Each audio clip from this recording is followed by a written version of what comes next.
스마트 영상 촬영 앤 편집 강사 김소영 꼼사입니다. 반갑습니다. 여러분들과 온라인으로 스마트 영상과 촬영에 대한 편집 안내해 드리도록 하겠습니다. 선생님과 함께 배워야 하는 과정 안내입니다. 온라인 저작권은 왜 배워야 하냐면 여러분들이 영상을 제작한다는 건 아무래도 제작 후 컨텐츠를 SNS에 공유할 수도 있는 거고 온라인에 올리기를 하실 수도 있을 것 같아 온라인 저작권법에 대해 간단하게 설명드리도록 할 거고요. 미디어 리터러시에 대해서 간단한 설명 이어지겠습니다.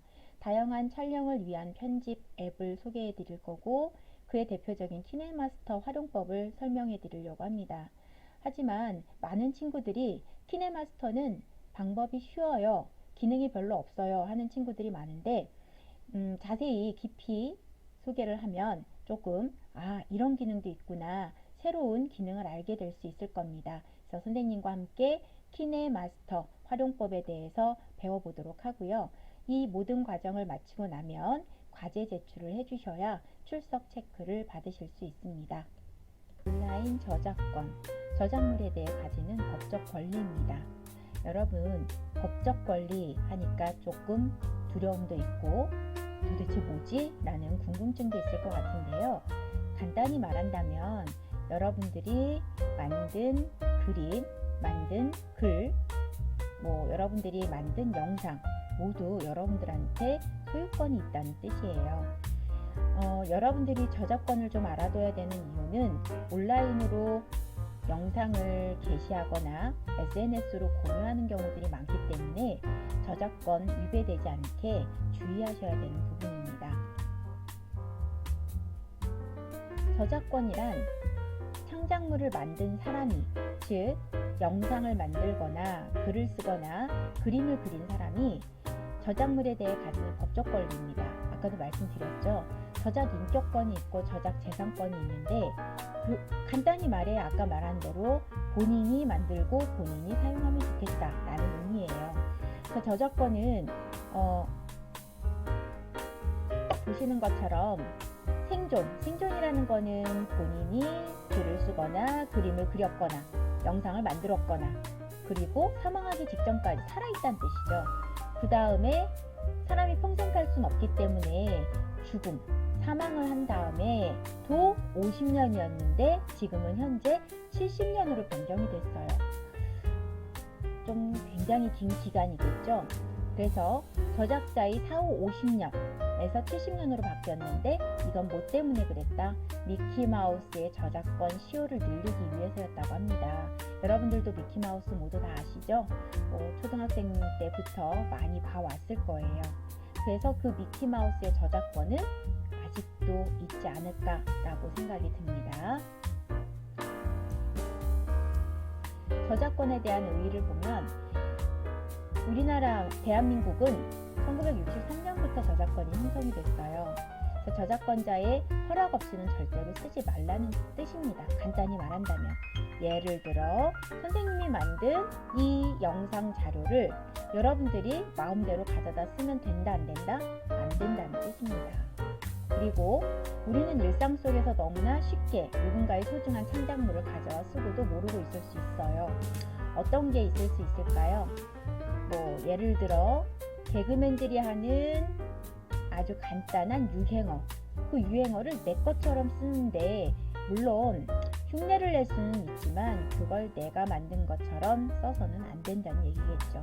저작권법 위반에 모두 주의하고 꼭 지켜주셔야 해요. 여러분들 하실 수 있죠? 꼭 지켜주시기 바랍니다. 내게 아니면 절대로 쓰지 말라라는 뜻입니다. 청소년 미디어 리터러시, 여러분들 어린이라기보다 청소년이라고 해야 되겠죠? 다양한 매체를 이해할 수 있는 능력을 가지고 있어야 해요. 여러분들 혹시 내가 미디어를 접하고 있는 순간순간이 있을 텐데 그 순간이 이게 미디어 리터러시구나 라고 생각하면 좋은데 그러지 못할 때가 많을 거예요. 그럼 어떤 것들이 있는지 한번 살펴보도록 하겠습니다. 미디어 리터러시란 일상생활에서 주로 어떤 미디어를 경험하고 있죠? 대표적인 거. 친구들 TV 보죠? 라디오 듣죠? 그리고 영화도 보죠. 그런 게 일상생활에서 주로 미디어를 경험하고 있는 게 아닌가라는 생각이 들고요. 미디어를 통해서 세상에 무슨 일이 일어나는지 아는 친구들 한번 말씀해 보시겠어요? 그냥 혼자 스스로 이야기를 해보시면 좋을 것 같아요. 미디어를 통해 세상에 무슨 일이 일어나고 이거의 대표적인 건 뭐가 있을까요? 뉴스요. 뉴스를 통해 오늘은 어떤 사건이 일어났고 어떤 기분 좋은 소식이 있는지 등에 대한 정보를 얻을 수가 있고, 다양한 문제에 대해 어떻게 생각합니까? 다양한 문제라는 건 뭘까요? 뉴스를 들었어요. 얼마 전 김정은은 사망했을 것이다. 반드시 라는 뉴스가 있었어요. 근데 그건 사실이었을까요? 거짓이었을까요? 친구들도 그렇겠지만 선생님도 진짜야? 아니야? 라고 많이 궁금했어요. 근데 진짜가 아니었죠. 예, 그런 것들은 가짜뉴스라고 볼 수 있죠. 그러니까 다양한 문제에 대해서 여러분들이 신중하게 듣고 판단할 줄 아셔야 합니다. 미디어에 대한 비판적 사고를 갖고 개념과 역할을 이해해 주셔야 하고, 미디어가 없다면 어떤 상황이 생길지 잘 기억해 주시면 좋을 것 같아요. 다양한 촬영에 대한 팁을 드릴게요. 자세를 유지하라. 무슨 뜻일까요? 휴대폰으로 찍을 때 두 손으로 지탱하고 고정된 자세 유지. 팔을 뻗는 것보다 몸에 붙일수록, 즉 겨드랑이를 몸에 붙이고, 그렇다고 불편하게 붙이고 다닐 수는 없어요. 사진을 찍을 때 되도록이면 손을 들 때 벌리거나 하지 말고 다리는 벌리고 그리고 손은 붙이고, 그러니까 겨드랑이를 붙이고라고 할 수 있겠죠. 그리고 또 하나, 휴대폰을 쥐는 방법도 잘 알아두시면 좋아요. 자, 보시는 것처럼 왼쪽은 왼쪽 오른쪽 모두 한 손으로 잡은 거지만 휴대폰의 몸체를 아예 쥐어 잡은 것처럼 이 방법이 더 옳겠죠. 그래서 휴대폰을 잡을 때에도 아래만 잡지 말고 위도 함께 잡아보자 라는 의미입니다.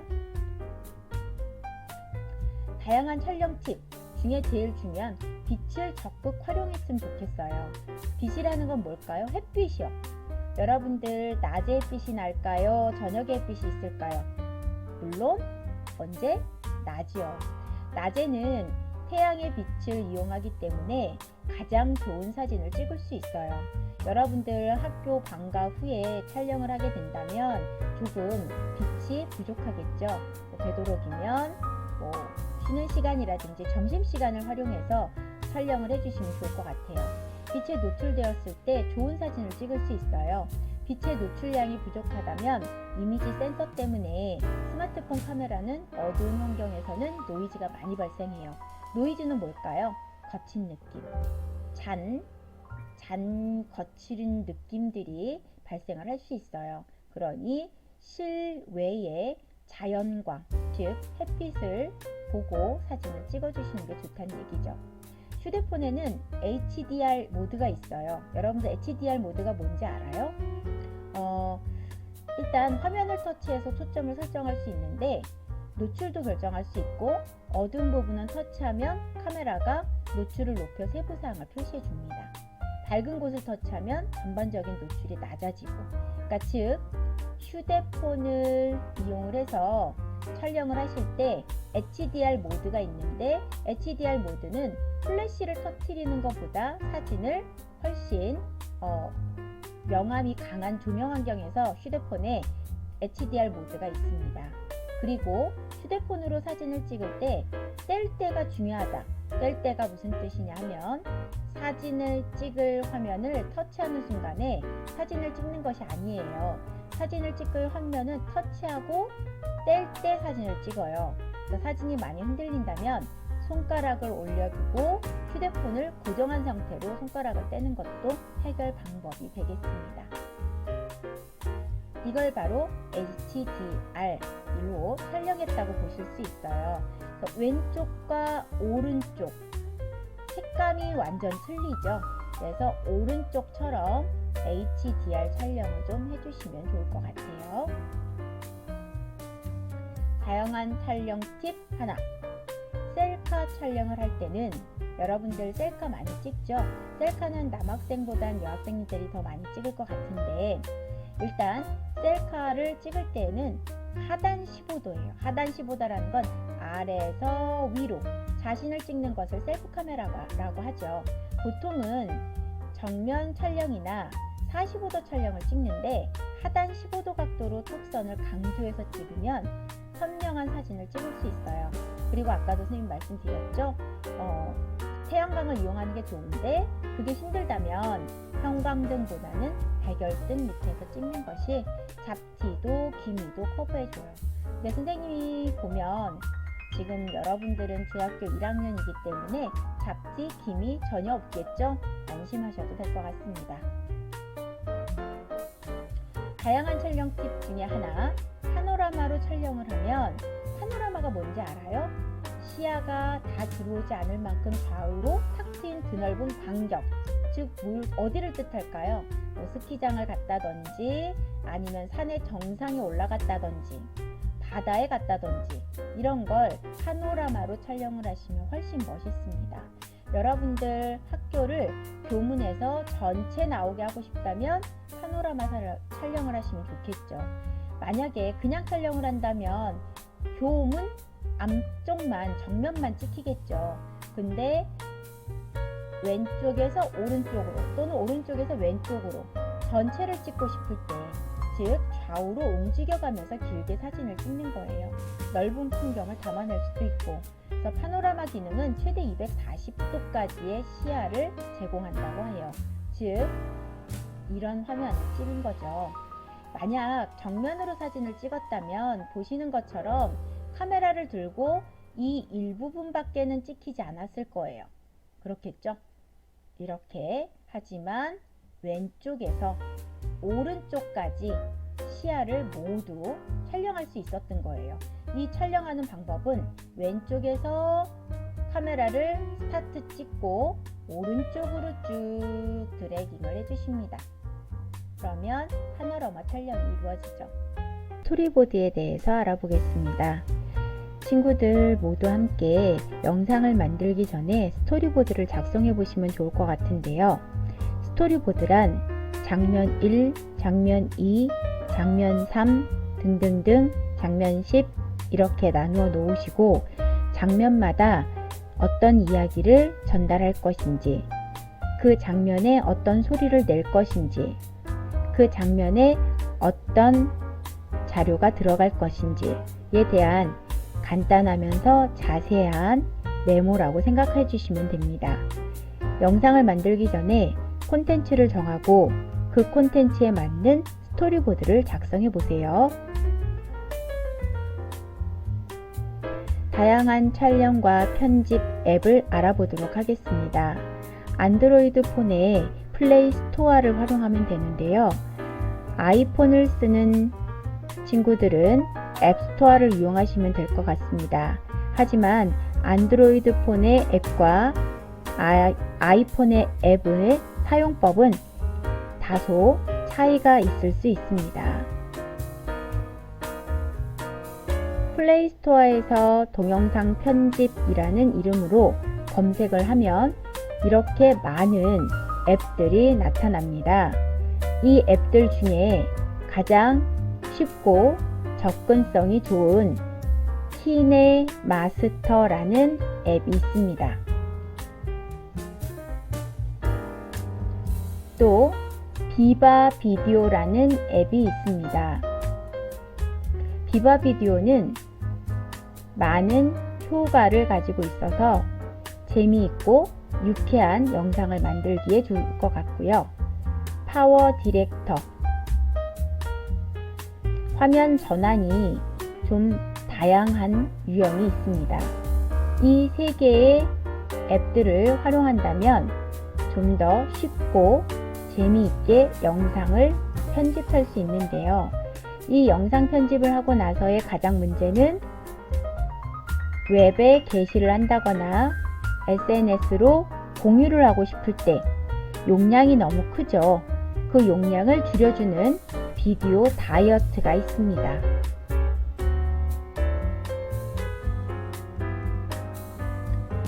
플레이 스토어에서 키네마스터 설치. 플레이 스토어 앱을 찾아 터치해 주시고 검색창에 키네마스터를 입력합니다. 만약 설치라는 버튼이 나타나지 않고 열기라는 단추가 나타난다면 이미 이 키네마스터라는 앱을 설치 후 사용하고 있다고 보시면 됩니다. 하지만 설치나 열기가 아닌 업데이트라고 나타난다면 설치를 하고 프로그램이 업데이트가 되지 않았을 경우를 말합니다. 그러니 열기라고 뜬 친구들은 홈으로 나와주시면 되겠고요. 만약 업데이트라고 떴으면 업데이트를 한번 터치 후 열기로 바뀌면 홈 화면으로 이동해 주세요. 그럼 한번 해보시겠습니다. 앱에서 플레이 스토어를 실행시킵니다. 검색어를 키네마스터라고 입력합니다. 설치라는 버튼이 나타났으면 설치를 누르고 와이파이나 데이터 네트워크에 따라 전달되는 속도는 차이가 있습니다. 설치가 모두 이렇게 마무리되면 열기라는 버튼이 있는데요. 열기를 누르지 마시고 홈 화면으로 이동 후 앱에서 키네마스터를 실행시킵니다.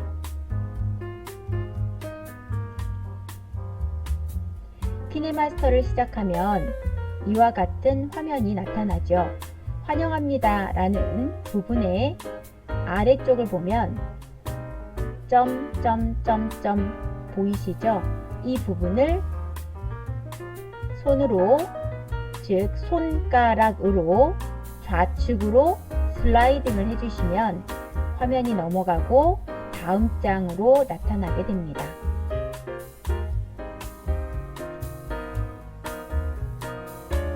시작하기 버튼을 눌러주시면 되겠죠? 갑자기 유료를 광고하는 페이지가 나타났는데요. 염려하지 마시고요.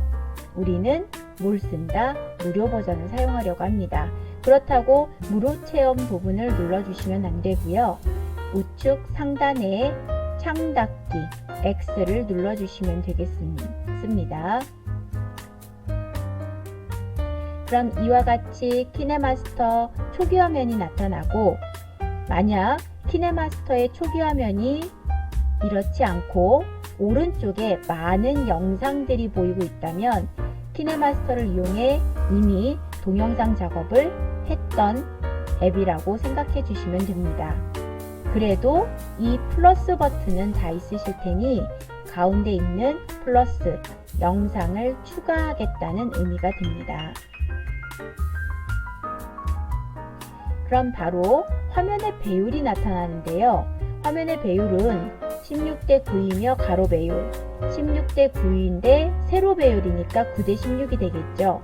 그리고 가로 세로 배율이 동일한 1대 1 배율이 있는데 가장 추천할 수 있는 동영상의 배율은 16대 9 배율입니다. 터치. 그럼 화면과 같이 사진이나 영상이 들어있는 갤러리가 나타나죠. 카메라를 터치하겠습니다. 그럼 본인 휴대폰에 갤러리에 있는 사진 및 동영상을 확인하실 수 있습니다. 그중 내가 만들고자 하는 영상의 콘텐츠에 맞는 사진이나 동영상을 터치하십니다. 그럼 아래 내가 선택한 영상이나 사진이 순서대로 나열되어 있음을 보실 수 있습니다. 그리고 오른쪽 위에 V자 버튼을 눌러 적용을 합니다. 그럼 화면에 좌에서 우측으로 밀어야 이 레이어 타임라인이 맨 앞으로 이동하게 됩니다. 이 맨 앞이라는 노란색 별 표시는 여러분들 화면에는 나타나지 않습니다. 여러분들이 확인하시기 쉽게 하기 위해 선생님이 앞쪽에 별을 그려 놓았다고 생각하시면 됩니다.